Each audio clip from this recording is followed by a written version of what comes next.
Bom dia para todos, sejam bem-vindos a essa aula palestra no dia de hoje. Vou começar aqui a apresentar os slides e vamos dar início. Então, a importância da psicologia da aprendizagem e suas teorias para o campo do ensino e aprendizagem, né? A nossa aula de hoje fala sobre as metodologias ativas. Então, é preciso a gente conhecer também como se dá essa questão do comportamento, né, a partir do próprio ensino e aprendizagem das pessoas, sejam crianças, adolescentes, adultos, né, na educação de jovens e adultos, e para a psicologia escolar também, né, é muito importante a gente compreender as questões da psicologia da aprendizagem. Mas o que é aprendizagem? A aprendizagem ela pode ser definida como um processo de aquisição de novos conhecimentos e se dá através de experiências vivenciadas e determinados fatores endógenos e exógenos que resultam na modificação do comportamento humano e que dependem das condições essenciais, tais como mentais, físicas, sensoriais e sociais, para se desenvolver. A aprendizagem é um dos temas mais estudados pela psicologia da educação, pois praticamente todo comportamento e todo conhecimento humano são aprendidos, né? Lembrando que todo comportamento ele é modificado de acordo com o ambiente, certo? Então, o ambiente, muitas vezes, ele faz com que o comportamento ele seja modificado, tá? Lembrando que eu moro bem na 55 e hoje é sábado e tá um sol aí na rua. Então, gente, essa aprendizagem faz com que as pessoas adquiram, né, novas possibilidades para dar conta da sua própria vida. Nós, a partir do momento que nós nascemos até a nossa finitude, nós estamos dentro desse processo de ensino e de aprendizagem, né? Então, nunca é tarde. Às vezes a gente pensa assim, olha para a idade cronológica e diz: não, eu já estou velho para isso, eu já não tem mais tempo para isso. Não, pelo contrário. Quanto mais a gente busca aprender, mais a gente estimula o nosso cérebro para, né? A importância da estimulação, certo? Deste cérebro, para que a gente possa desenvolver, por exemplo, novas sinapses, né? E a partir daí desenvolver até mesmo a neuroplasticidade cerebral, o qual eu vou falar hoje aqui durante essa aula, tá? Tá tranquilo até aqui, gente? Certo. Olá, Selma, seja bem-vinda.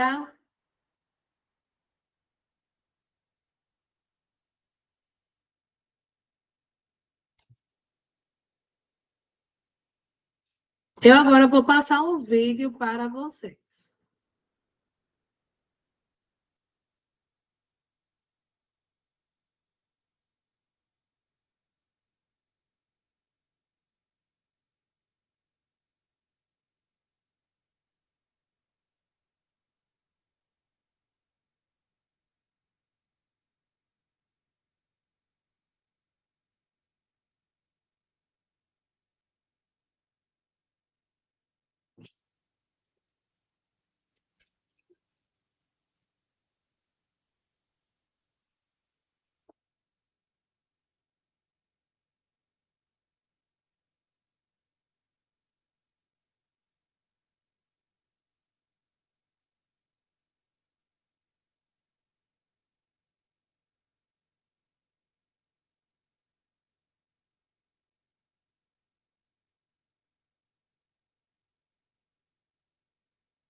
Professor, o vídeo começou?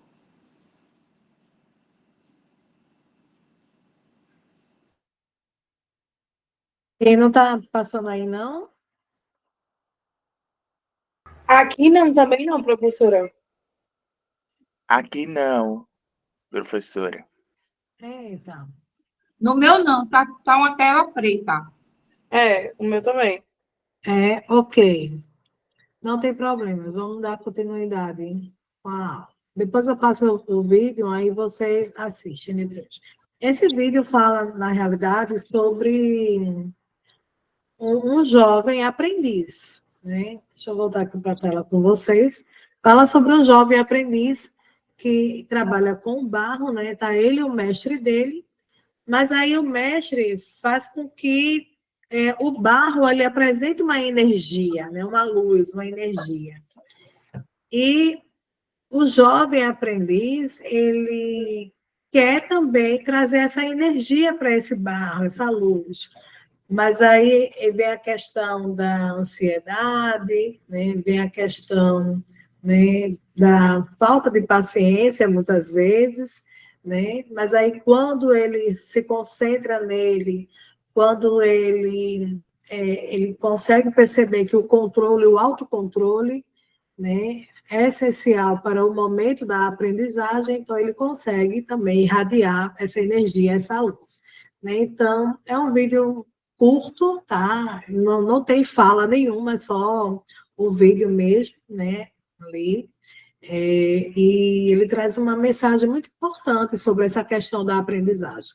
Até porque o meu tempo ele é diferente do seu, né? E o seu tempo é diferente do meu.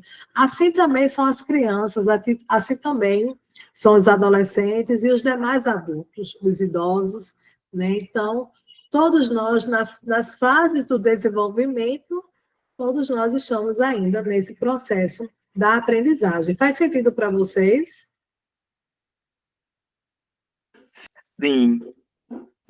Eu não entendi, a Somos senhora perguntou o quê?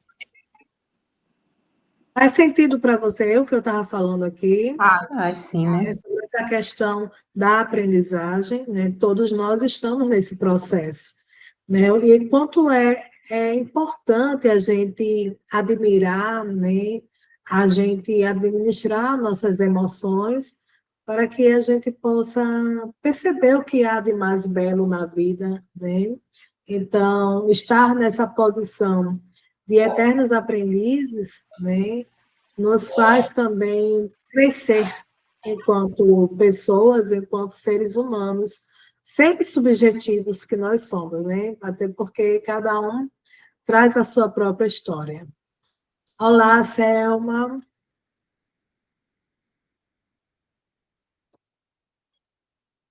Continuando aqui a apresentar os slides. Aí as teorias da aprendizagem, elas estabelecem essa relação com as ações pedagógicas e refletem também sobre a maneira como as teorias estudadas questionam e se relacionam criticamente com práticas que os professores têm em sala de aula, para que aprofundem as relações entre aprender e o ensinar, com respaldo nas teorias que explicam tais práticas e que compreendam os processos de aprendizagem e suas relações com as diferentes dimensões do fazer pedagógico. Né? Então, este fazer pedagógico, ele atinge, né, várias dimensões, certo? Porque nós podemos trazer as metodologias ativas, né? Nós podemos trazer outros tipos de estratégias. Né? Essa semana eu estava conversando com Jana, vou pedir licença, Jana, para falar um pouco sobre o nosso diálogo, né? E, assim, a gente falando sobre a pessoa com autismo, né? Então, a pessoa com autismo, ela, muitas vezes, ela se aproxima da gente, né? Ela nos deixa nos aproximarmos, mas existem momentos também que ela não quer esse tipo de aproximação. Então, cabe ao professor, né, cabe ao psicólogo, certo? Poder facilitar esse processo para que você tenha ali uma relação dialógica, né? Dialética, tá? Então, a partir do diálogo, certo? Às vezes a gente não pode forçar esse diálogo, mas aí a gente tenta se aproximar a partir do que essa pessoa gosta, né? É importante que a gente busque compreender o comportamento humano, tá? O que é que essa pessoa gosta, né? A partir daí, se a moto só fechou o teu microfone, amor. Aí, a partir daí, a gente poder alcançar essa pessoa, né? Então, eu deixei como sugestão, como é uma criança, uma jovem, adolescente, né? Então, deixei como sugestão aí, por exemplo, a pintura, né? Tem agora os novos desenhos que as crianças gostam, Bob Putter, é algo assim, né? E eu até passei as imagens para a Jana, onde é uma possibilidade de aproximação, né? Olha, eu trouxe isso aqui, você gosta? Né? Vamos pintar? Tá? Então, é algo que está nos dias atuais, certo? Gostariam de comentar? Quem quiser e puder abrir a câmera, tá? Fica à vontade. Eu gostaria. A conversa da gente, professora, foi muito boa, porque eu estava sem coragem, como a estudante não quer o apoio, que sou eu, ao lado dela, ela não quer. Aí lembra que eu perguntei à senhora o que é que eu faço, professora? Porque é uma exigência, né, das formações. Aí eu fiz o que ela queria, sentei atrás e consegui passar aquele desenho para ela, mas só com duas palavras. Você gostou? Tem os lápis? Ela olhou para mim e disse, gostei, vou tentar, tá com ela. Então, Olha, que bom! Acertamos a mosca, não foi, Jana? Porque, de fato, é algo que faz parte dessa atualidade, né? Então, os jovens, eles gostam desses desenhos, então acho que vai ser uma boa alternativa para que você possa facilitar esse processo aí de ensino e de aprendizagem dessa pessoa, tá? Wellington?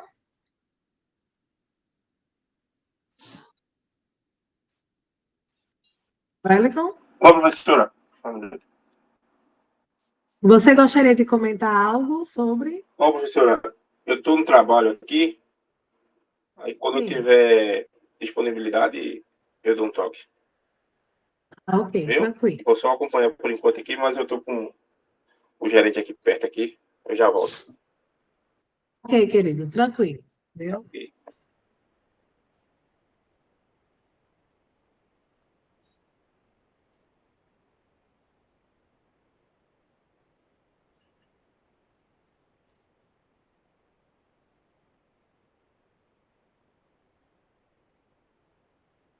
Seja bem-vinda, Aline. Dando continuidade, a psicologia da aprendizagem foca o indivíduo e o desenvolvimento intelectual de suas capacidades. Tá? Então, a psicologia ela vai focar justamente no indivíduo, né? Outro dia eu passei para uma turma minha um livro chamado Liberdade para Aprender. Depois eu vou passar para vocês, certo? Esse livro, que é um livro de Carl Rogers, onde ele vai falar sobre essa possibilidade, né, de aprendizagem a partir da própria liberdade, né? Quem também traz essas possibilidades sobre a própria liberdade para aprender é o próprio Paulo Freire, né? Quando ele fala sobre a pedagogia da autonomia, tá? Onde o indivíduo ele vai se desenvolver a partir do seu próprio conhecimento prévio, né? Que ele traz, tá? Então, essa pedagogia libertadora, né? Que Paulo Freire acredita nessa pedagogia democrática, tá? Então, é importante, né? Que a gente busque compreender esse desenvolvimento intelectual das capacidades humanas. Quais são nossas capacidades, né? Qual é a sua capacidade? enquanto estudante de pedagogia, enquanto estudante de psicologia. Tá? Então, a gente precisa refletir também diante de nós, né? Que tipo de facilidade, que tipo de desenvolvimento intelectual nós temos para que a gente possa alcançar, né, o nosso próprio desenvolvimento e a nossa própria aprendizagem. Então, a psicologia experimental, ela aplicada à educação, ela busca normalizar comportamentos e ações em que culpabilizavam aqueles que, por algum motivo, não desenvolviam ou não aprendiam dentro do esperado. Né? Então, a psicologia experimental, na realidade, é a psicologia do comportamento, né? Que nós chamamos de behaviorismo, certo? Então, e isso mesmo, Karina. Obrigada. Então, a psicologia experimental, ela vai falar sobre o condicionamento humano, tá? Ela vai falar sobre os processos, né, de aprendizagem condicionada.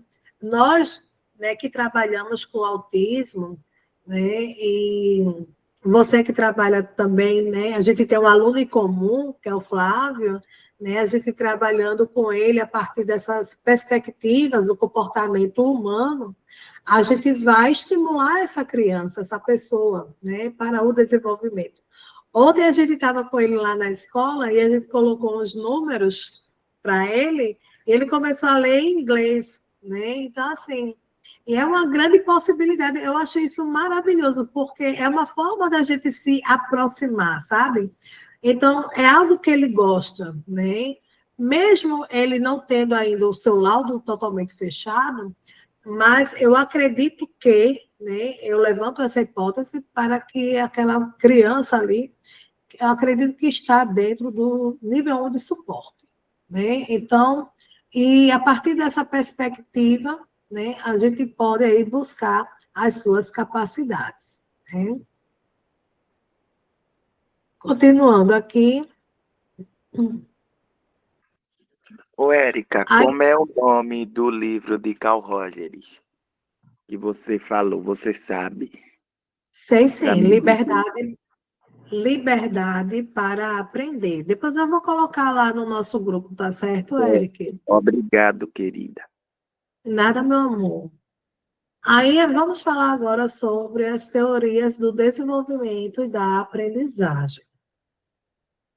Depois dessa parte aqui sobre as teorias do desenvolvimento da aprendizagem, a gente vai começar a falar sobre a neurociência e a neuroplasticidade cerebral, tá, gente? Então, as teorias da aprendizagem na educação. O termo psicologia, ele é usado pela primeira vez em 1590, como título de uma obra escrita por Rudolf Goclenius. Só um momento que tem gente aqui entrando. Pronto, sejam bem-vindas. Então, Rudolf Goclenius, que ele nasceu em 1547, faleceu em 1628, ele foi professor da Universidade de Marburgo, na Alemanha, e que ficou muito conhecido na época por suas contribuições à terminologia filosófica.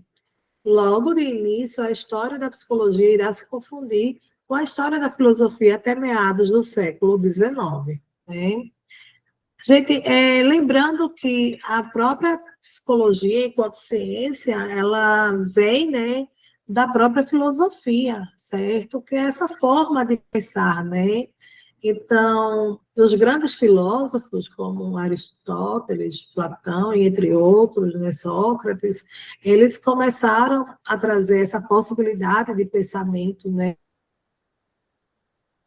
Poder refletir, a gente poder pensar na vida, porque a psicologia, não, desculpa, a filosofia, ela vai nos proporcionar ter essa possibilidade, né? De pensar, de refletir diante da nossa vida, diante da existência humana, né? E a psicologia, ela se funde, né? Ela chega também para a gente pensar, a gente refletir sobre a existência humana, mas aí a gente vai além, a gente parte para o comportamento humano, certo? E esse comportamento humano faz parte também aí dos processos de desenvolvimento individual, né, e também pessoal, a partir da própria aprendizagem, tá? Então, desde o nascimento, ou melhor, acredito eu que desde a gestação, né, todos nós estamos nesse processo de aprendizagem, tá? E ela só se encerra, claro, com a nossa morte. Né? Faz sentido para vocês, gente? Vocês gostariam de comentar? Alguma dúvida até aqui? Alguma reflexão? Professora, Pois eu, não, Karina? eu conheci uma pessoa muito inteligente. E aí, uma frase dele me marcou muito, que foi assim: ele era um teólogo, e aí ele tinha pequenos grupos para poder ensinar. E ele disse assim: eu transmito para vocês aquilo que eu acho coerente. Porém, tudo que eu sei só morre comigo.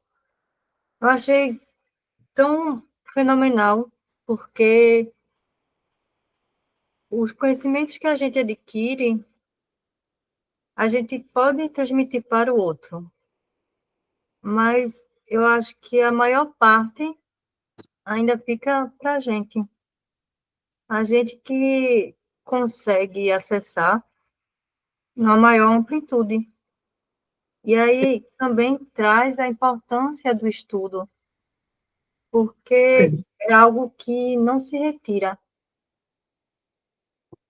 Concordo com você. E vou além, viu, Karina? Acredito que, né, nós, enquanto profissionais da educação, né, seja a partir da pedagogia ou da psicologia, nós estamos aqui repassando conhecimentos, né? É um conhecimento que eu trago, um conhecimento que, que é meu, né? Mas aí, como é que você recebe esse conhecimento que eu transmito aí, né? Você, certo? Como é que você recebe esse tipo de conhecimento, né? Então, eu acredito que a aprendizagem, né, ela se transforma em algo individual, certo? Porque o modo como você me escuta é diferente do modo como o Eric me escuta, é diferente do modo como Jana, né, e os demais aqui me escutam, entendeu? Então, cada um vai absorver determinados conhecimentos à sua maneira, tá? E vai adaptar aquilo ali para si. Tá entendendo, meu amor? Então, assim, quando eu também sou estudante, e até mesmo nesse momento aqui, né, onde eu estou lecionando, o professor também, ele está aprendendo, né? Então, aí a gente consegue o quê? Reciclar, né, o que nós já trazemos anteriormente, tá?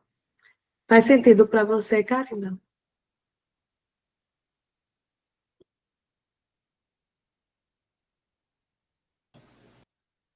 Faz sim, professora.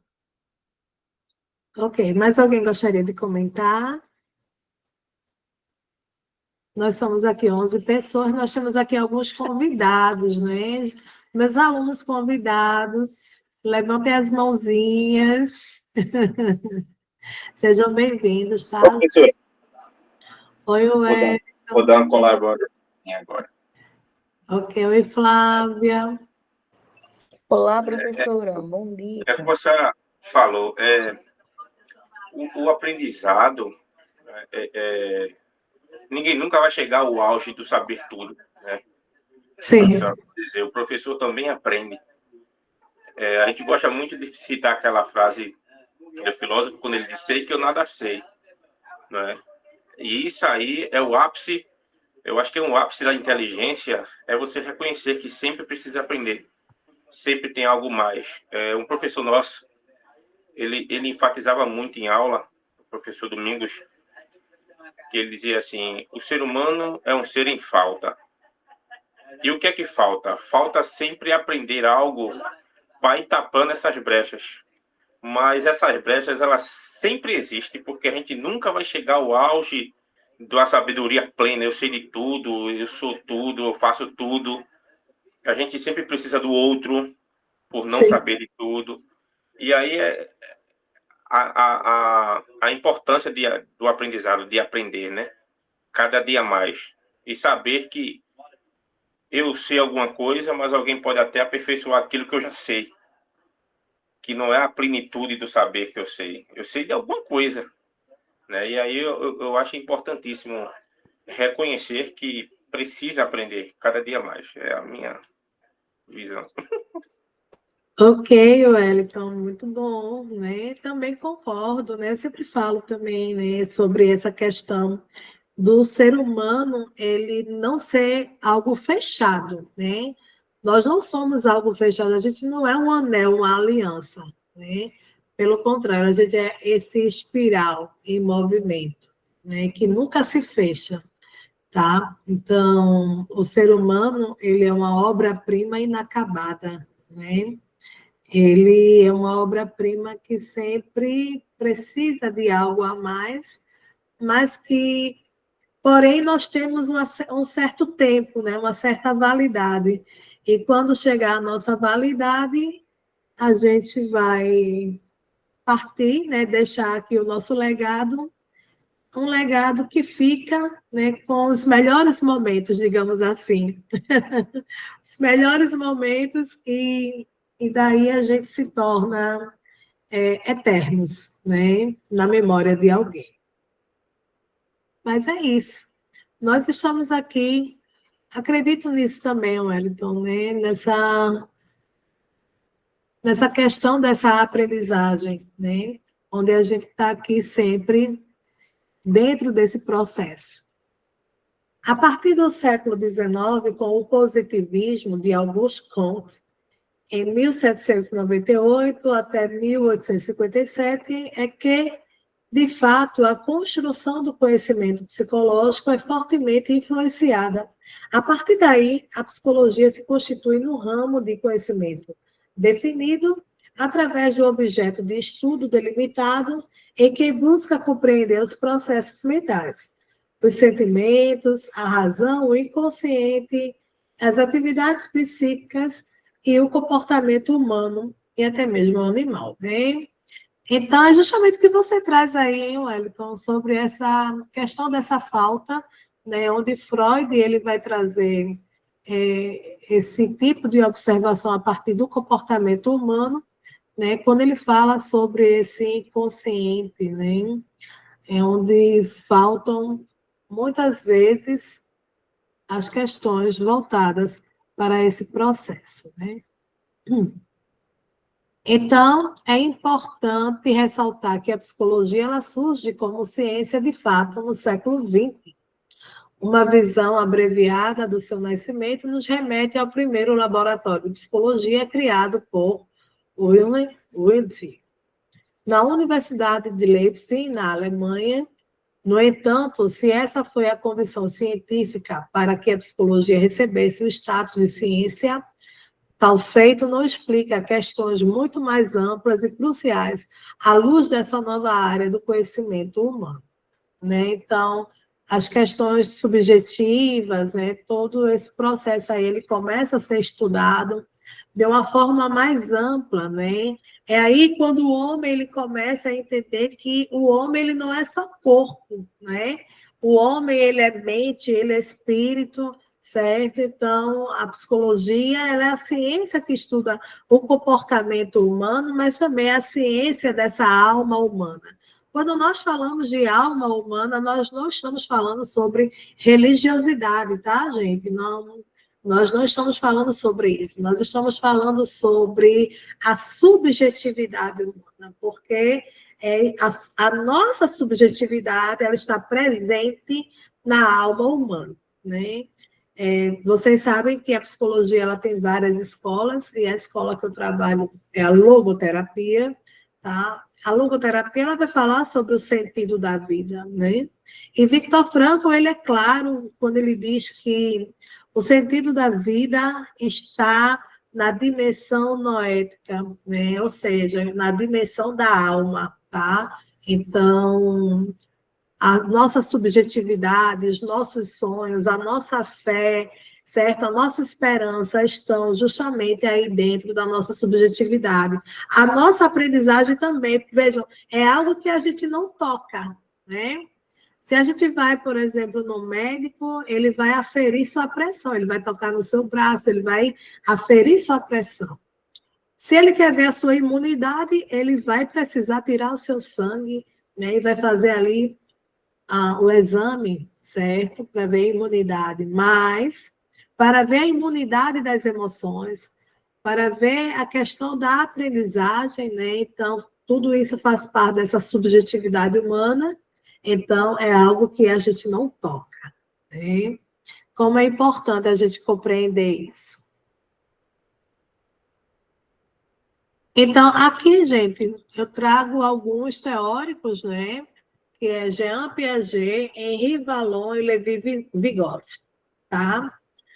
Para Jean Piaget, a inteligência é a busca do conhecimento, né? É alcançado passo a passo no percurso dos estágios universais pré-determinados pelo desenvolvimento biológico, tá? Ele vai trazer, né, o estágio sensorial, tá? E entre outros estágios, né? Aí vem Vallon falando sobre a inteligência. Ele fala sobre o surgimento da relação indissociável entre desenvolvimento biológico e psíquico, afeto e cognição. Tem ação recíproca, tá? Então, um depende do outro, né, para Vallon. E para Vygotsky, a questão da inteligência é a função psicológica especificamente humana. Surge sempre no primeiro contato com outras pessoas e, posteriormente, é internalizado. Tá? Piaget, o que é que Piaget fala sobre a aprendizagem? Ela estrutura-se no processo de equilibração e envolve a assimilação e a acomodação de novos esquemas de conhecimento, né? Então, você assimila o que eu estou falando, né? Então, vejam, nós utilizamos constantemente os nossos sentidos. Neste momento, tá? O seu cérebro ele está trabalhando, né? Então, você está utilizando aí, você está utilizando, por exemplo, a questão auditiva, né? A sua audição. Então, você recebe esse estímulo, né? O seu cérebro ele começa a assimilar, né? E passa por esse processo de equilibração, e a partir daí você começa a acomodar, né? Questões que fazem parte do seu interesse, né? E começa a acomodar aí a questão dos novos esquemas de conhecimento. Aí a gente pensando, por exemplo, no autista, né? Na pessoa com TDAH, o hiperfoco, né? O que seria esse hiperfoco da pessoa com autismo, da pessoa com TDAH, por exemplo? Né? Então, são interesses restritos, né? Onde eles se interessam, por exemplo, por dinossauros, planetas, né? Números, tá? Crianças que desde cedo gostam de inglês. Eu tenho um aluno na escola que eu trabalho que até russo o menino fala, né? Então, assim, é incrível como o cérebro aprende, né? Como o cérebro ele tem essa facilidade, tá? Para a aprendizagem, né? Então, assim, é muito bonito, tá? Então, a gente poder compreender todo esse processo. As crianças com autismo, né? A neurodivergência, quando eles focam em algo, eles vão ser o melhor naquilo ali, porque eles estão focados naquilo, sabe? E quando eles desenvolvem, né, as suas aptidões, eles desenvolvem com excelência. Agora, cabe a nós, né, pessoas consideradas típicas, né, buscar se adaptar ao mundo dessas pessoas, tá? Cadê?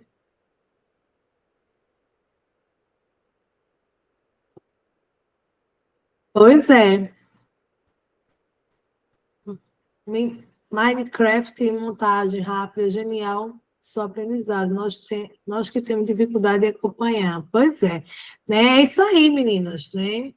Então, a gente precisa se adaptar a esse novo esquema, né, de aprendizagem, certo? E assim a gente poder nos aproximar dessas pessoas. Ainda sobre a aprendizagem, para Valon, olha, a Valon ele vai dizer que o processo ele é conduzido, só um momentinho, tá? O processo ele é conduzido pelos domínios funcionais, conforme o momento de desenvolvimento do aluno, tá? E Vygotsky ele vai falar sobre o caráter social e cultural. A internalização completa desse processo, né? Ou seja, adianta-se ao processo de desenvolvimento.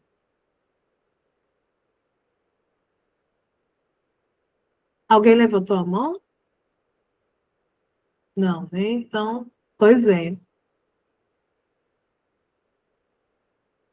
Continuando aqui. Então, sobre o estudante, né? Para Piaget, é um ser em desenvolvimento intelectual que avança com base em estágios pré-estabelecidos pelo desenvolvimento biológico. Para Valon, o estudante é um sujeito concreto e completo. Desenvolve-se em estágios de modo engajado, inteirado por um mundo que ele mesmo projeta. E para Vygotsky, é um ser social, que se apropria dos instrumentos e dos sistemas simbólicos mediadores, na intervenção avançada, né, para níveis latentes e potenciais. Quem é o professor para Piaget? É a parte do estágio de desenvolvimento do aluno, desequilibra os esquemas já dominados para motivar a aprendizagem. Para Valon, enxerga o aluno em sua totalidade e completude, para além do desenvolvimento intelectual, busca o desenvolvimento da pessoa. E para Vygotsky, é o mais experiente na tarefa, e regula e controla os processos de ensino e aprendizagem do aluno, explorando a zona de desenvolvimento proximal. Então, as relações sociais e a sociabilidade. O sujeito se beneficia das interações de acordo com as possibilidades dadas pelo estágio de desenvolvimento. E para Valon, as relações sociais, elas devem ser justas, democráticas. A sociabilidade é essencial na síntese dialética entre cognição e afetividade. E para Vygotsky, o desenvolvimento depende da internalização de conhecimentos presentes no meio social. Vai do intersubjetivo para o intrasubjetivo. E o método é a exploração dos processos de equilíbrio, desequilíbrio, reequilíbrio, que permitem passar por níveis de conhecimentos mais complexos. E para Valon, é o modelo de desenvolvimento integral, respeito à indissociabilidade, cognição, afetividade, corpo-mente, teoria prática, sujeito e objeto. E para Vygotsky, orienta-se pela possibilidade que a zona de desenvolvimento proximal ela oferece da mediação e da interação planejada e intencional entre os mais aptos e o aprendente. Né? Aí, perspectivas epistemológicas, aí vem a objetividade e a subjetividade. O behaviorismo vai trazer a questão cognitivista, né? Onde vai a aprendizagem é influenciada por estímulos com enfoque no comportamento observável, vai se basear também em tarefas na entrega de conteúdos, instrução programada, tá? Experiências repetidas são inculcadas pela memória sob influência de recompensas e punições. Então, isso aqui é uma possibilidade que o behaviorismo traz, que é justamente a psicologia do comportamento, né? Esse tipo de psicologia é utilizado muito nos Estados Unidos, tá? Então, a ciência ABA, por exemplo, né, que hoje em dia é utilizado bastante com as pessoas neurodivergentes, né? É na clínica que atende as crianças, na escola também a gente pode se utilizar da ciência ABA, a gente vai se utilizar muito dessa questão do reforço, o reforço positivo, o reforço negativo. Por exemplo, eu tenho um aluno autista, né? E ele é nível 2 de suporte. Ele apresenta déficit de atenção, porque ele também apresenta hiperatividade. Esse é um exemplo que eu estou dando, tá? E, além disso, ele tem atraso na fala. Então, eu posso me utilizar do PECS, tá? Eu posso me utilizar do DACA, que são métodos de quê? De comunicação alternativa. Tá? Vocês têm acesso ao PECS e ao DACA, gente? Eu tenho tanto ao PEX quanto ao DACA. Ok. Eu não tenho, não sei se é porque é municipal, eu não sei se tem essa diferença. Mas é bom a gente buscar, pesquisar, tá certo, Jana? Eu vou te dando essa supervisão, certo? Viu? E a gente pode até criar um grupo, né, de estudos em autismo, certo? Em TDAH, esse trabalho pedagógico, psicopedagógico, colocam. Então, o DACA, ele é um método de comunicação alternativa que foi planejado, desenvolvido pela Universidade Federal de Pernambuco, tá, gente? Então, é uma metodologia nossa, é uma metodologia pernambucana. A senhora falou em uma aula, Érica, já. Sim. E o PECS, né, são fichas de comunicação, tá? Onde a gente vai, por exemplo, apresentar a criança, né? Ela não verbaliza, mas aí com as fichas de comunicação, ela consegue apontar, né? Por exemplo, eu quero ir ao banheiro, ela vai apontar o banheiro, entendeu? O que você deseja? Eu quero lanchar, ela vai mostrar o lanche, tá? Eu quero ir para o parquinho, ela vai mostrar o parquinho, tá certo? Então, assim, são possibilidades de comunicação alternativa. Mas aí, se você não tem acesso nem ao DACA, nem ao PECS, você pode pesquisar figuras, né?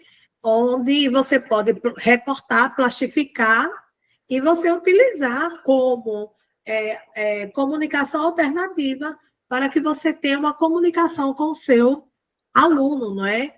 Porque as pessoas com neurodivergência, gente, eles são muito visuais, tá certo? A gente precisa trabalhar com o concreto. Se a gente não trabalhar o concreto com essas pessoas, a gente não consegue atingir os nossos objetivos. Alguma dúvida até aqui? Algum comentário? Isso mesmo, professora. Eles aprendem pelo concreto. O meu paciente. Ô, Flávia, se apresenta, fala de onde você é minha aluna. Pode falar. Olá, pessoal. Meu nome é Flávia. Eu sou daqui de Pojuca, da FNH. Eu sou atualmente acompanhante terapeuta de 2 crianças com autismo. Uma se comunica através de PECS e outra através de DACA no iPad. Sim, Karine, eu sou a menina que estuda contigo. E todos dois, eles se comunicam através de CAA, né? Que é comunicação alternativa.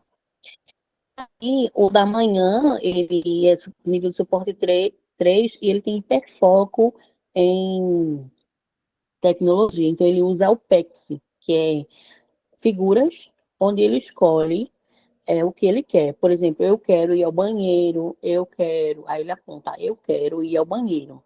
Então, essas figuras, elas são preparadas só para essa criança. Não é muita figura, porque é só o que ele usa na rotina dele, entendeu? Então, são poucas figuras que ele vai usar na rotina dele escolar. Aí ele se comunica com ela para dizer o que quer, né, a mim. E o outro da tarde, ele se comunica tudo. Porque, assim, ele fala, porém ele tem ecolalia. E aí, tem hora que ele fala e a gente não entende o que ele está falando. E ele gosta de dar nome a objetos. Então, o iPad dele é para ele se comunicar justamente para isso, para ele falar corretamente. Ele fala, ele verbaliza, aí no iPad ele vai, coloca o que ele quer e depois ele repete. Então ele coloca assim: eu quero ir ao banheiro. Aí ele coloca no iPad: eu quero ir ao banheiro. Aí depois eu peço para ele repetir. Aí ele faz: eu quero ir ao banheiro. Porque senão ele fica fazendo ecolalia e falando coisas que a gente não compreende. Então, assim, a gente sempre direciona pro DACA. E tem um DACA manual, tem um DACA em folha de Office. ofício, geralmente quem não tem o iPad usa o DACA em folha de ofício. Ele é limitado, né? Mas também funciona. Sim, sim. Ok. Pode falar, meu amor. Se apresente. Quem puder abrir a câmera, abra, gente, para a gente se ver. Bom dia, pessoal. Meu nome é Lívia. Eu sou estudante de pedagogia da Fachuca aqui no Cabo. Eu queria saber, professora, a gente entende que essa questão do DACA e essa questão do PEX ajuda demais, né, em relação à comunicação, né? A gente entender realmente o que o outro ali está precisando. Desculpa. Mas era isso que eu ia falar, sobre uma técnica que Flávia falou aí, né? Ela diz o que a criança, o que é que você quer. A criança lhe mostra, na realidade, né? Porque é visual, mas aí ela pede a fala. Porque eu estava aqui imaginando se isso não atrasaria, querendo ou não, um pouco a fala. Porque pode ser que a criança se queira se comunicar somente né, nos PECs, no DACAS e afins, né? Visualmente. E aí eu achei interessante também, porque a Flávia, ela disse que faz isso. Mas a Flávia fazer isso, por um lado, não atrasa um pouco? Eu estou entendendo o que você traz. Estou entendendo o que você traz. No ano de 2023, eu fui para uma palestra na Federal de Pernambuco, e a Fono, ela falou o seguinte, viu, Milena? Ela falou que a comunicação alternativa é um tipo de comunicação, certo? E que a fala, ela pode vir, certo? Mas a fala é um plus a mais.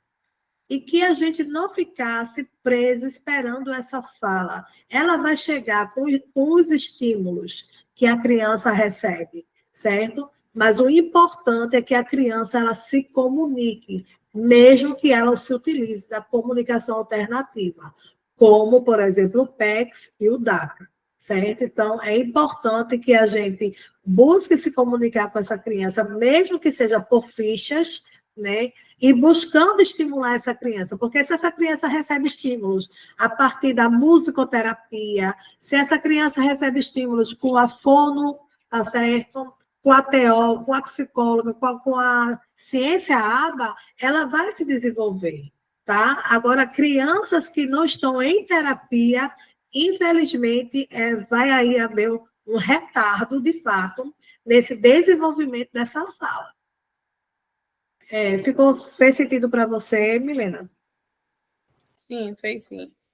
Eu vou tentar usar essa questão com o Flavinho também. Vou tentar fazer assim um quadro. É importante. Um cartazinho, vou tentar aqui colocar. Não só para ele, né? Porque pode ser que outras crianças também queiram, achem interessante. Então pode ser que seja estimulante para eles. Isso. A gente precisa estimular, tá certo? eu acredito muito mesmo na força da música, viu? Porque a música são palavras cantadas, né? São palavras rimadas, e isso faz com que o cérebro ele receba esse tipo de estímulo, tá certo? E ele pode aí desenvolver aí a fala também. No livro, deixa eu ver o livro, Mundo Singular, não estou vendo ele aqui agora, mas no livro Mundo Singular, da doutora Ana Beatriz Barbosa, que é aquela psiquiatra que é bem famosa, né, da internet, ela fala sobre algumas experiências, né? Como, por exemplo, Saulo Lucas. Vocês já escutaram falar no Saulo Lucas? O Saulo Lucas, hoje ele é adulto, né? Ele tem mais de 40 anos hoje. Mas Saulo, ele tem autismo, tá? Ele tem deficiência visual, e me parece que ele também tem o TDAH, né? O déficit de atenção, certo? Mas ele conseguiu se desenvolver a partir da música, tá? E Saulo, ele é autista, deficiente visual, mas isso não limitou a sua vida, tá certo? Apesar dele apresentar neurodivergência, mas a música facilitou para ele essa questão da comunicação, porque ele já estava com 6 anos de idade, mais ou menos, e ele ainda não falava. Aí os pais colocaram música para ele, né, e daqui a pouco, quando veio, ele começou a cantar, certo? Então, isso é um estímulo, tu tá entendendo, Milena? Então, é importante, né, esse estímulo é justamente aqui, onde traz o behaviorismo, certo? Essa ciência do comportamento, né? Onde a gente vai trabalhar o estímulo para receber a resposta. Estímulo, resposta. Estímulo, resposta, né? Aí a gente vai trabalhar com essa resposta no sentido positivo e também no sentido negativo, né? Então, a gente pode aí oferecer para eles esse tipo de possibilidade.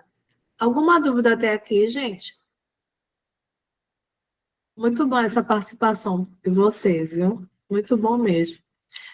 Então, a gente vai trabalhar justamente com essa questão, né? Posso tirar uma dúvida? Sim, pois não. Você é da rede pública também, né? De Jaboatão. Está atuando. E acho que não é falta de ética o que eu vou falar, mas a gente que está na rede pública, a gente sente falta desses recursos. A gente não tem, não temos. Então, assim, como a senhora falou, né, a gente pode confeccionar, não é isso? Sim. Por nós mesmos. É Pode, isso? pode sim, pode. Entendeu? Você pode adaptar, né? Adaptar. Isso, a necessidade da criança ou do adolescente, né? Isso varia muito, certo? Então, você pode adaptar. Se for uma criança pequena, por exemplo, educação infantil, você pode pegar figuras, né, e mostrar para ela, e aí você vai ensinar ela, tá certo? A partir desse estímulo, né? Aí você vai estimular, você está praticando behaviorismo. Você vai estimular e vai receber uma resposta, certo? Até ela se habituar, né? Porque é uma questão de rotina, tá certo? Praticar essa rotina constantemente até ela aprender. Eu levantei essa fala porque quando Sim. a colega da gente, Flávia, falou, eu fiquei escutando e achei super interessante. Aí eu fiquei imaginando. Eu fiz até uma pergunta, depois eu vou ver se ela respondeu. Eu fui taxativa, Flávia, a sua escola é privada? Era só o que eu queria saber. Porque há essa diferença, e a sociedade sabe, né, que há essa diferença. Não sei se o nome é diferença ou... Eu não sei nem qual expressão falar. É um paradigma que existe, né? Eu vou deixar a Flávia falar, mas, assim, na minha opinião, Jana, é assim, eu acho que a gente deve buscar conhecimentos. Tu está entendendo como é que é? Por exemplo, né? Eu sou psicóloga, sou professora, mas aí, por exemplo, como eu trabalho com psicologia escolar, só psicologia escolar não dá conta, entendesse? Eu também fiz o curso de AT escolar, eu sou AT escolar, eu fiz o curso de analista ABA, entendesse? Então, no caso, analista não, de aplicadora ABA, eu também sou aplicadora ABA, então a gente precisa buscar outros saberes para adaptar a nossa prática. Entender, amor? Porque, às vezes, o sistema, é como você está falando aí, o sistema não apresenta nada disso, não, para a gente, não. E A eu gente, falo, a questão desculpe, a questão é a falta dos recursos, porque o entendimento a gente está tendo, assim, o que a senhora me ajudou essa semana, meu Deus, foi maravilhoso, mas o que eu estou dizendo aqui, a gente diz a falta de formação. suporte, né? Não, suporte não, porque a gente tem a formação. Recursos materiais, a gente não tem. Isso a sociedade sabe, não é? Ok. Flávia, sua vez. Flavinha, se você puder abrir a câmera.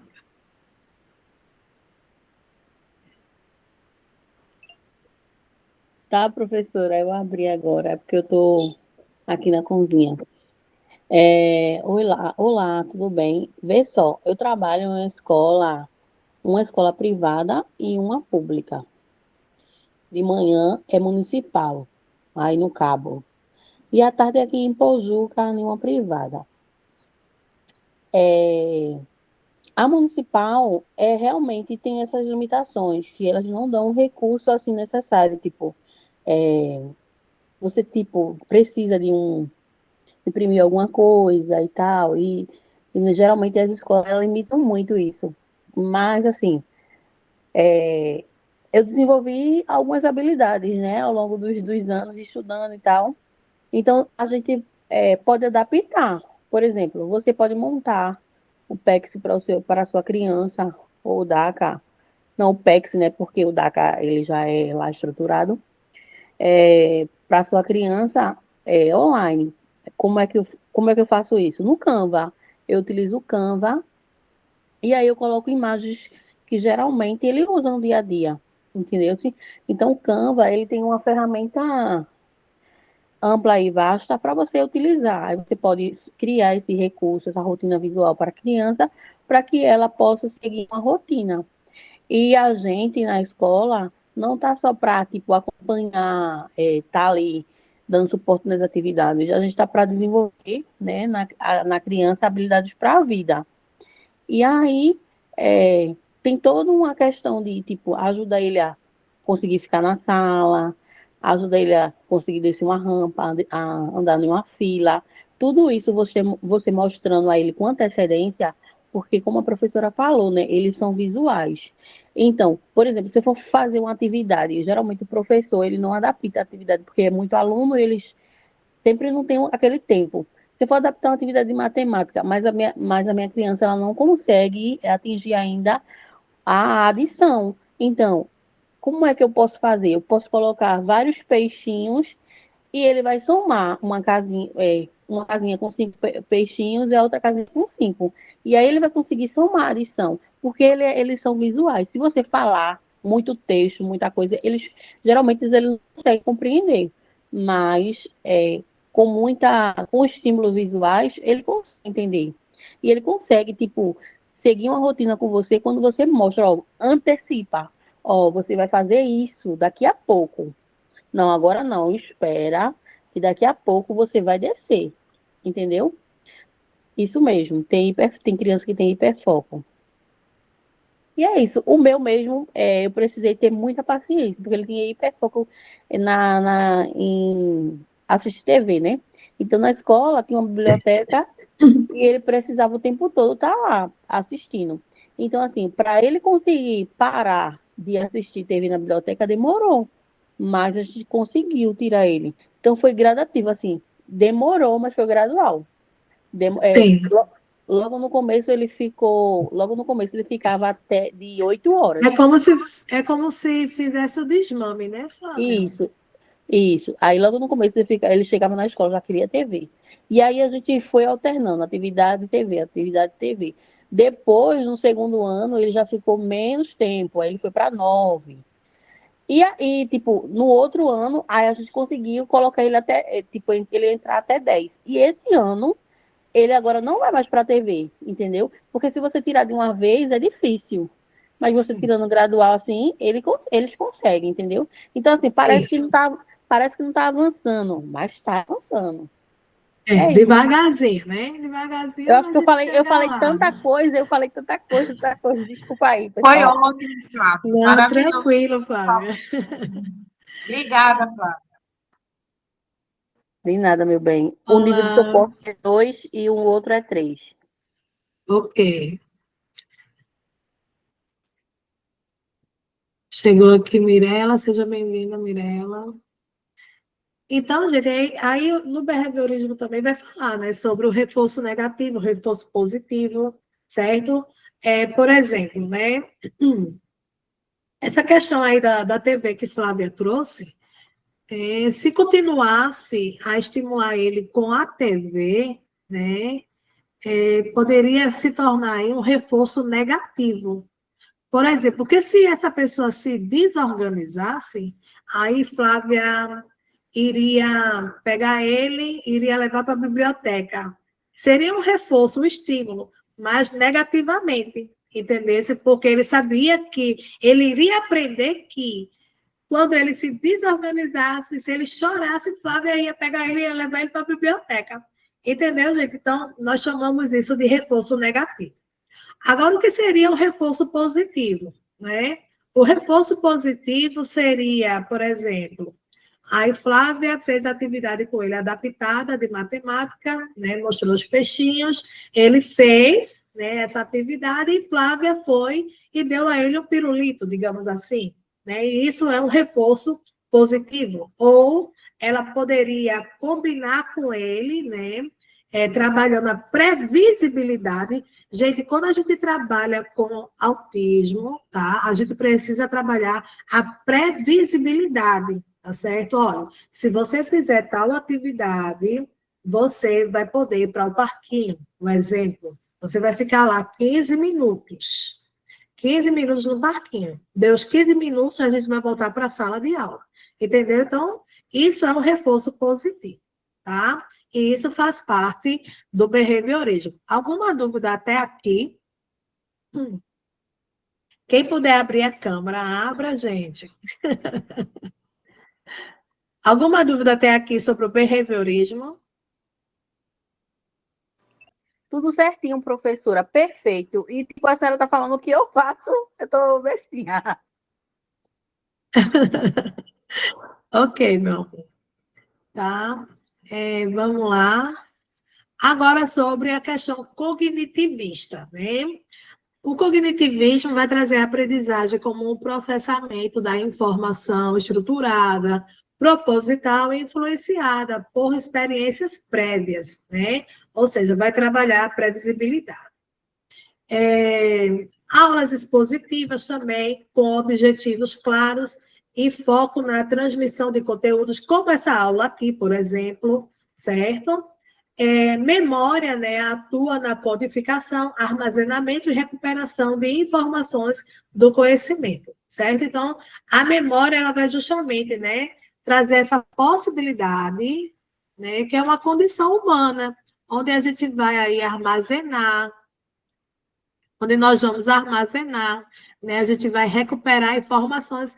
Como é que a gente recupera informações, né? Por exemplo, eita, eu senti o cheiro do Sete Belo, né? Aquele confeitinho Sete Belo me lembra a minha infância, porque na época que eu estudava lá no Santo Agostinho, a cantina, ela tinha muito Sete Belo e aquele cheiro ficou na minha memória. Então, isso é uma recuperação de informação, ou seja, só as memórias afetivas também faz parte desse processo, tá bom, gente? Aí a gente vem para esse outro lado aqui, falando sobre a subjetividade. A objetividade é o behaviorismo e o cognitivismo, tá certo? Aí a subjetividade. Eu acabei de explicar agora há pouco sobre a subjetividade, né? A subjetividade é aquilo que a gente não toca, né? São as nossas emoções, é a nossa história de vida, certo? Então, a nossa aprendizagem, a gente toca na nossa aprendizagem? Não, a gente não toca nela, né? A gente entende, a gente absorve, certo? E a partir daí a gente vai amadurecendo, né? Então, a aprendizagem em si é um amadurecimento nosso, é um amadurecimento psíquico, é um amadurecimento emocional, é um amadurecimento cognitivo, certo? Então, o que é que a subjetividade ela vai falar? Vai trazer a questão construtivista, né, que é essa aprendizagem favorecida por processos de descobrimentos autônomos através de uma socialização, a participação em grupo. Esse momento aqui nosso, por exemplo, né? Então, é um desenvolvimento que é autônomo, mas aqui a gente também está socializando e a gente está participando em grupo. Atividades de investigações conduzidas por facilitadores, troca de experiências, tá? Vem também aí o conhecimento prévio. Gente, como é importante a gente valorizar o conhecimento prévio que o outro traz. É muito importante isso, certo? Então, o conhecimento prévio sendo reconstruído pela memória numa relação direta com o seu desenvolvimento. Aí vem, olha, colaborativista, conectivista, aprendizagem distribuída nas redes sociais, potencializada pelas tecnologias. Isso aqui já é algo mais recente, tá certo, gente? Então, as metodologias ativas, né? As metodologias ativas, elas trazem justamente essa possibilidade de aprendizagem, né? Meus alunos aí de metodologias ativas, lembre aí uma possibilidade que a gente tem a partir das próprias metodologias. Quem se recorda?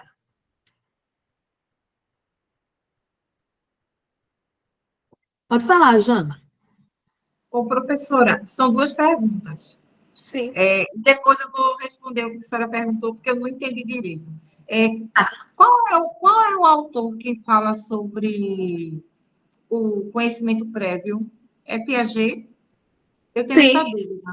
Sim, Piaget tá. ele traz também, né? Um conhecimento prévio, Vygotsky também, né? Ele vai falar sobre o Sei. social, né? Essa questão da cultural, então, ele traz esse conhecimento prévio. Paulo Freire também, né? Paulo Freire, ele, por exemplo, quando ele pega aquele grupo de adultos, né? E ele vai alfabetizar. Você trabalha com o quê? Eu sou pedreiro. Você trabalha com o quê? Eu sou doméstica, né? Então, é esse conhecimento prévio, tá certo? Então, os autores, eles abraçam, sim, essa possibilidade. A pergunta que eu fiz foi, dentro das metodologias ativas, né, que a gente estava falando aqui sobre algo mais contemporâneo, que é essa parte aqui, olha, colaborativista, conectivista. Então, vejam só, é um assunto que é mais contemporâneo, porque vai trazer essa questão da tecnologia, né? Então, as metodologias ativas, elas trazem também a tecnologia como uma possibilidade, né, de aprendizagem. Esse momento aqui nosso, do ensino híbrido, né, do ensino remoto, ele também faz parte das metodologias ativas, né? Então, qual é o objetivo da metodologia ativa? É justamente esse, né? Fazer com que o nosso aluno ele seja ativo ali na participação do seu processo de aprendizagem, não é isso? Gostariam de comentar? O pessoal da Fachuca. E Professora, eu não estou conseguindo tirar essa mãozinha, não. Milena, como é que eu tiro essa Deixa que mão? eu tiro aqui, meu amor. Você Tá bom, pode obrigada. falar, Karina. Nada, amor. eu vejo que se tem maior dinamismo quando os recursos pedagógicos Sim, têm mais características visuais.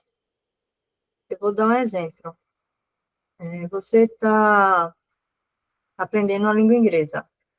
Sim. E aí, no modo tradicional de quadro e professora só explicando, às vezes o aluno não consegue absorver.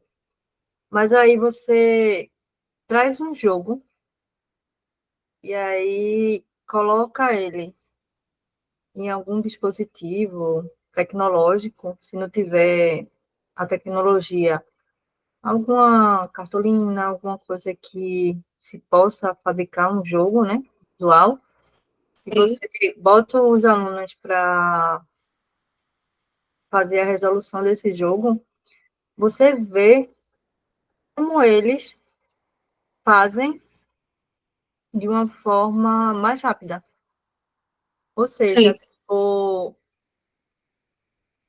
tem que se observar muito a prática que você usa em sala de aula, porque trazer as metodologias ativas vai dar um dinamismo na sua aula, além de favorecer o processo de aprendizagem deles. É isso aí, meu bem, né? Super concordo e assim, eu fico muito feliz porque dentro, né, das nossas possibilidades, do nosso planejamento, nossos objetivos, eles foram alcançados com sucesso, né? E parabéns, é isso mesmo, né? Então, as metodologias ativas, elas fazem com que o nosso aluno, ele seja o protagonista, né, da sua própria, do seu próprio processo de ensino, de aprendizagem. Porque o professor, ele sai daquele método tradicional, né, e ele passa para esse processo mais construtivo, onde ele vai facilitar esse processo de ensino e aprendizagem. E o aluno, ele traz os conhecimentos prévios, né? E a gente trabalha com o concreto, a importância desse concreto, eu acredito muito, tá? Nessa possibilidade de aprendizagem, tá certo? E isso não é só para a pedagogia, não, é para a psicologia também, tá? Porque quando a gente está numa prática psicológica, né, e a gente trabalha com recursos concretos, seja numa clínica com adultos, seja numa clínica com adolescentes, com crianças, vai facilitar muito mais ainda o seu próprio processo em busca desse autoconhecimento. Ô, professora, e Pois não. também eu acho que se torna até uma aula mais gostosa, né, com os alunos, porque um traz uma coisa, outro traz outra, aí fala com tanta convicção daquele conhecimento prévio que ele tem, e eu Sim, acho que isso dá um ânimo a ele, e a senhora é psicóloga e sabe que quando a gente afirma uma coisa e o outro acha interessante, e diz, poxa, é verdade, pronto, isso que Karina falou aí mesmo. Isso aí foi a aula toda que a gente teve com a senhora. Então, assim, isso não é que vai mexer com o ego, porque eu sei mais, mas isso anima a gente. Então, eu acho que com isso. o aluno também acontece esse sentimento, quando ele traz o conhecimento dele concreto. Sim. Gente, vou deixar aqui, tá, o convite, né, Wellington? Eu queria que o Wellington me ajudasse aqui. No dia 26, tá certo? É uma segunda-feira, nós teremos a apresentação das experiências exitosas em psicologia escolar, né? E vai ser aberto, tá certo? Lá na FNH de Pojuca. Quem quiser participar, quem quiser assistir, aí os resultados, né, dos projetos apresentados pelos alunos de psicologia escolar. O Wellington é um deles, né, Wellington? Quiser falar um pouquinho, meu filho, pode falar. Então, até está sendo uma experiência muito boa. O contato, na verdade, é sempre uma experiência boa, né? A gente teve todo o trabalho de teórica e tal, e a gente agradece a professora por isso. E a gente está tendo esse trabalho, fazendo o melhor que a gente pode, né? E, tá trazendo, e vai trazer uma experiência para passar para vocês o que a gente teve, na verdade, de prática, né? O quanto foi bom, foi saudável para quem nos ouviu, é saudável para a gente que passou, ouviu, né? O cotidiano, o dia a dia, né, de professores e alunos no âmbito escolar. E vou fazer o que a professora falou. Vão, Curtam, vai ser bom, a gente vai repassar a experiência e é nosso convidado, né? As experiências exitosas é justamente os alunos vão falar sobre suas experiências, né? O que foi que eles aprenderam na prática da psicologia escolar, tá certo? Aí, dia 26 de maio, né? Nessa segunda-feira, a 8, tá? E a gente vai estar lá em Pojuca, na FNH, quem puder ir, sinta-se convidado, tá certo? Só dando continuidade aqui nesses slides, e vem também, ó, trabalho com projetos, atividades interativas e convergentes em ambientes online, adaptação também da memória para reconhecer e interpretar padrões a partir de diversas fontes de informação e conhecimento que mudam rapidamente, tá? Aí vamos agora falar sobre a educação inclusiva. Isso aqui é um vídeo, o outro vídeo não passou, acredito que esse também não vai passar, certo? Mas, afinal, o que é a pessoa com deficiência, né? Aí aqui vou falar sobre os fundamentos filosóficos, tá? Aqui. Aí tem também a questão dos fundamentos psicológicos, fundamentos legais, certo? Aí nós temos aqui os princípios da educação inclusiva. Aí eu pulei por conta do tempo também, tá certo, gente? E eu vou passar esse material para vocês em PDF. Mas vou trazer aqui os princípios da educação inclusiva, né? Primeiro, toda pessoa tem direito de acesso à educação, toda pessoa aprende, independente se é pessoa com deficiência ou não. O processo de aprendizagem de cada pessoa ele é singular, o convívio no ambiente escolar comum beneficia a todos e a educação inclusiva ele diz respeito a todos. Não é verdade? E vamos partir para a neurociência. Gente, é de suma importância que o aluno, né, nós, eternos aprendizes, que a gente saiba sobre a neurociência, tanto no âmbito da pedagogia, como no âmbito da psicologia, tá certo? Porque a gente precisa compreender como é que este cérebro, ele aprende, né? Como é que esse cérebro, ele assimila, como é que ele acomoda as informações. Lembrando que o processo de aprendizagem, ele é individual, de pessoa para pessoa, certo? Mas, né, vamos ver aqui, opa, que é a neurociência, né? A neurociência, com seu caráter multidisciplinar, estuda o sistema nervoso e, de maneira muito especial, o cérebro humano. Esse ramo científico possibilita interpretar os mecanismos cerebrais que giram em torno do processo educativo, de modo que isso possa ser utilizado para facilitar e maximizar o aprendizado humano, tá certo? Então, gente, a neurociência, ela é de um caráter multidisciplinar, ou seja, existem outras ciências, né, que estudam esse contexto do comportamento, da aprendizagem humana, certo? Como, por exemplo, a própria psicologia, a pedagogia, né? Então, hoje em dia existem estudos que são a neuropsicologia, a neuropsicopedagogia, a neuropedagogia, você adaptar os estudos da neurociência no seu processo de trabalho, né? Agora não, mas futuramente eu ainda vou fazer o curso de neuropsicologia, porque de fato é uma área que muito me interessa. Aí, por exemplo, a memória humana. O que é que significa isso? A memória significa aquisição, retenção e evocação de informações. Note que há uma sequência. Primeiro é preciso adquirir a informação. Após obtê-la, é preciso retê-la nos neurônios, ao fim, e por consequência, só é possível evocar, que é recordar, lembrar, recuperar o que foi de fato gravado e aprendido, certo? Então, assim, a memória faz com que a gente coloque para fora o que de fato ficou aqui retido, armazenado, não é? O que de fato a gente aprendeu. Pessoas que apresentam falhas na memória, como, por exemplo, pessoas com Alzheimer, né?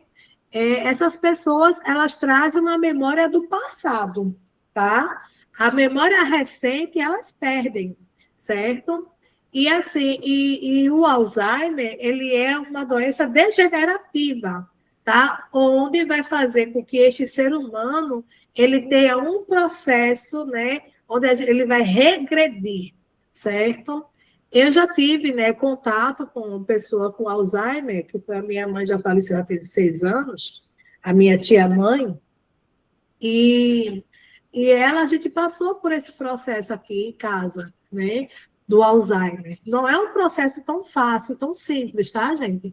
Mas aí a gente pode, né, estimular o nosso cérebro como uma forma de prevenção, tá certo? Você, independente da sua idade, é importante que você estimule o seu cérebro, é importante que você cante, é importante que você faça atividades físicas, que você se mantenha em movimento, né? É importante que você reduza o açúcar, tá? Porque o açúcar no sangue, ele inflama o nosso corpo.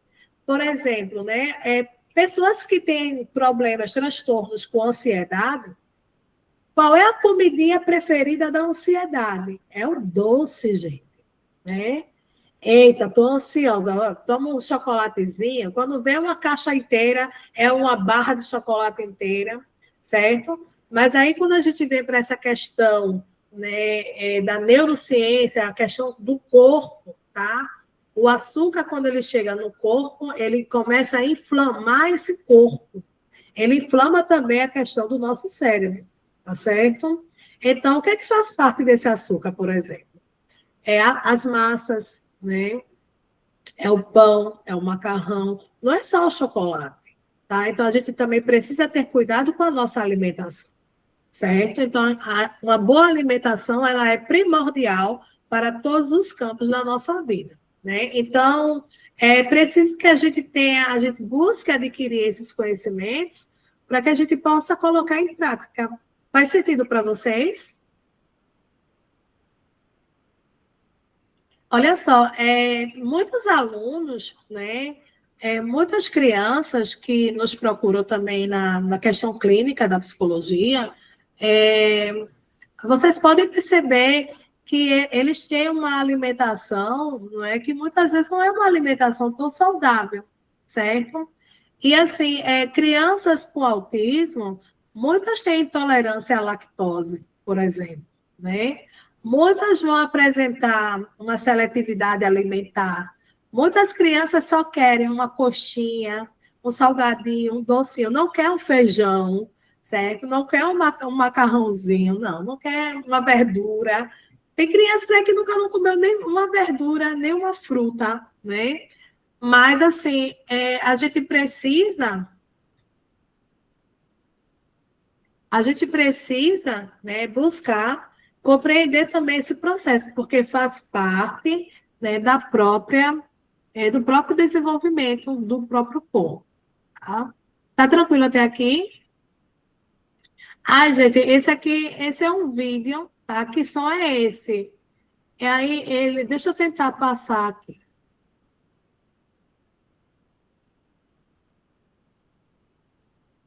Foi.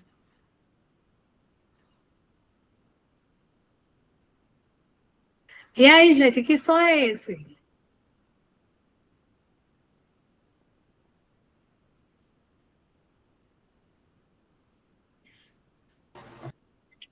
Tá sem som, professora. Aqui a gente não consegue ouvir o som, não. Então, depois eu passo nos grupos, tá? Eu vou só soltar aqui um pouquinho para vocês verem. Aí apresenta o som e depois mostra a imagem. É a pipoca.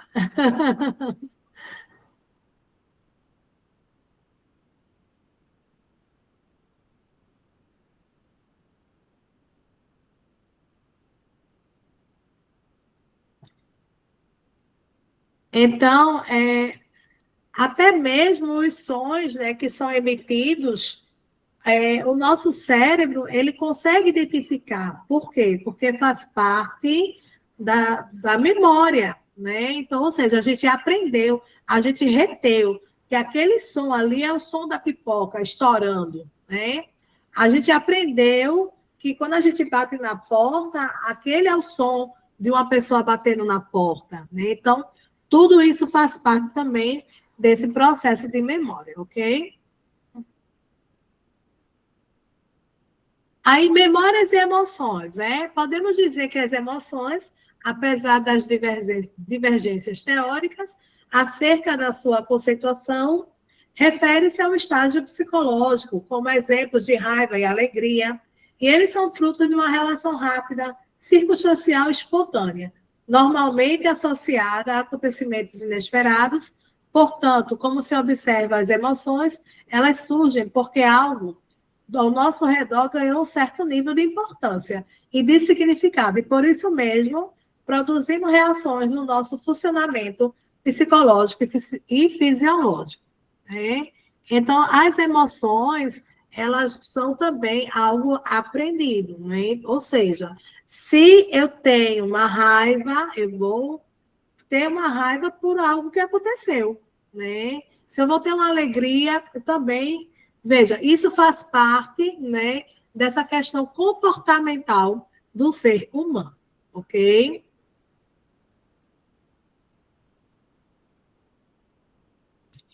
Aí nós temos esse vídeo aqui também do Divertidamente, né?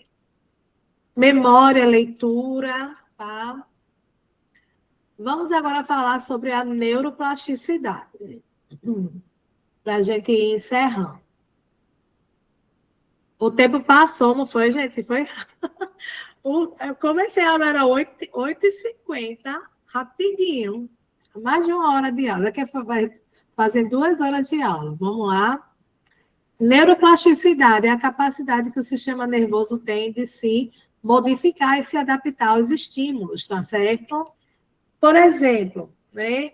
Quando eu pego um caça-palavras, ali é uma possibilidade de neuroplasticidade, né? Se a gente trabalha essa questão com os idosos, por exemplo, é uma reabilitação, tá certo?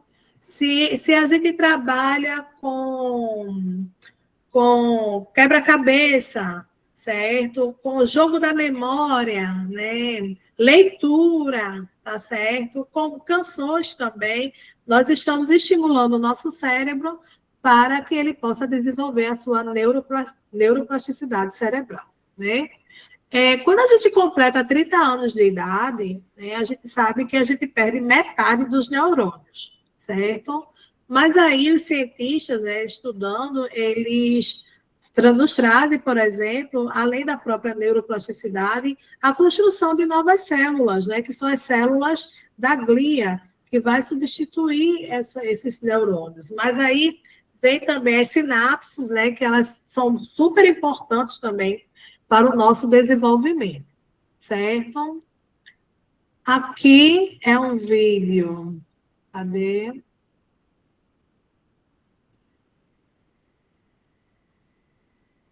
Aqui é uma historinha, certo? Mas aqui, esse vídeo, para você ver, né? Essa pessoa aqui, o nome dele é Paulo, certo? Ele, se eu não me falha a memória, ele é do Mato Grosso do Sul. E ele é uma pessoa com deficiência, certo? Então, ele teve paralisia cerebral quando nasceu. Além de ter a paralisia cerebral, ele também é um deficiente visual, tá certo? Ele não enxerga, né? Mas isso não limita a sua vida, tá certo?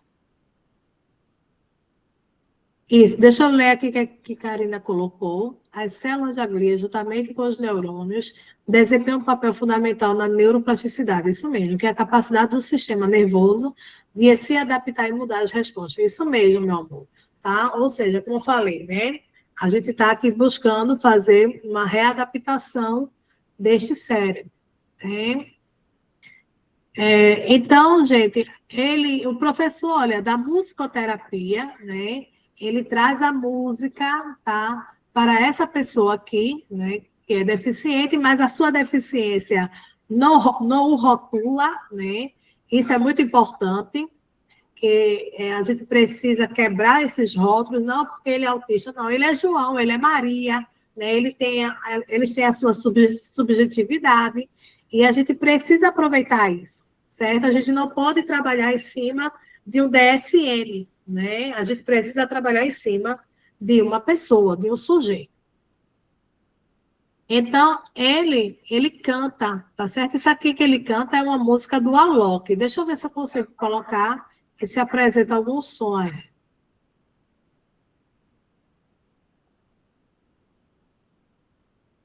O som tá saindo? Não, professora. Não, professora. Tá não, né? Tudo bem. Depois eu vou passar para vocês esses vídeos, tá certo? E vocês assistem com calma. Mas observe os movimentos dessa pessoa. Olha, ele tem paralisia cerebral e é deficiente visual. Só observe os movimentos.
Isso mesmo, Karine. Né? Mesmo ele apresentando a paralisia cerebral, mesmo ele apresentando sua deficiência visual, o estímulo que ele recebe, né, a partir da sua própria pele, que a pele recebe todos os estímulos, né, o sistema nervoso, certo? E também a sua audição, né? Ele tem também esse sentido que é bastante aguçado, que uma pessoa, quando ela é deficiente visual, né, ela tem uma falha na visão, mas a sua audição, ela é perfeita. Escuta até uma agulha caindo. Tá certo? Então, a partir desses estímulos que ele recebe, né, o seu cérebro, ele consegue, né, passar por essa neuroplasticidade cerebral e ele consegue se desenvolver. Ou seja, ele consegue aprender. Tá certo? E essa é a minha contribuição da aula de hoje, tá, gente? Espero que vocês tenham gostado. Uma manhã muito prazerosa para mim, tá? E o pessoal que chegou aqui, convidados, muito obrigada pela participação também. Vamos abrir as câmeras para a gente tirar um print da tela. Também foi, professora. Foi de muito Ó, aprendizado. se vocês... Eu vou parar aqui a gravação. Essa aula foi gravada, depois eu posso disponibilizar sem problemas. Tá? Estou parando a gravação.